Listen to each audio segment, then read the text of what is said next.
to another edition of Did You Know Doctor Who, watching may or may not known about Doctor Who. This time we're going to have a look at a first Doctor story, which is a story which I've been delaying for quite a while now. So here it is, Planet of Giants. I hope you enjoy. The story was proposed to be a part of the first season, but was rejected for being too technically complex and the character development wasn't well developed yet. The story was inspired by the 1962 science book Silent Spring, which was the first major documentation on human impact on the environment. A fact that many people may already know is the fact that this story was meant to have been 4 parts, but was cut down to 3. In fact, the final part is longer than a regular episode of the time, as it's a combination of both the 3rd and the 4th parts. The fictional insecticide featured in the story, DN6, was inspired by instances regarding the impact of DDT on insects. Working titles included The Minicules, The Minuscule Story, and The Giants. The episode Dangerous Journey, on the other hand, had the working title of Death in the Afternoon. The story was actually filmed for Season 1, but was held back to be the Season 2 opener. This is the first time the Doctor returns to contemporary Earth since the very first serial, An Unearthly Child. However, despite this, no actual date is specified in this story.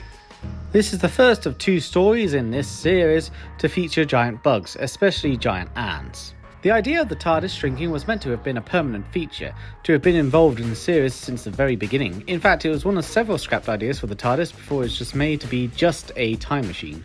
It was Sidney Newman who hated the idea and wanted it scrapped. This serial is one of the few times the viewership increased with each episode.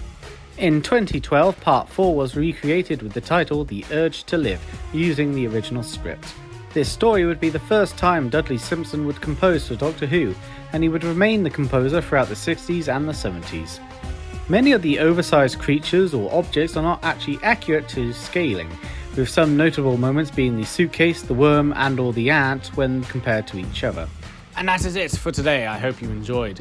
The Planet of Giants is certainly one of the more interesting stories out there. It's certainly one of the more creative stories. However, I do think that it is doomed by the fact that it is only 3 parts. I feel like if it was more longer, if it had more parts to it, I should say, it could have been much better.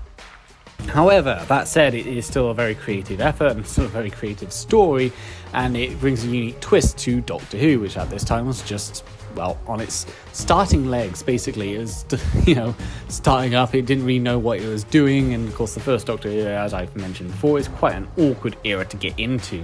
And I will say this, I do think this is one of the better first Doctor stories, but like I said, saying one of the first Doctor stories is better than is not really saying a lot, to say the very least. That said, Planet of Giants is still a very creative effort, and I feel like there could have been some moments which could have been better. They could have done a lot more with the whole being small and lots of big creatures, like a big cat, for example, the insects and what have you. But then again, saying that, the budget at the time probably wasn't very good, so no wonder everything feels very stilted.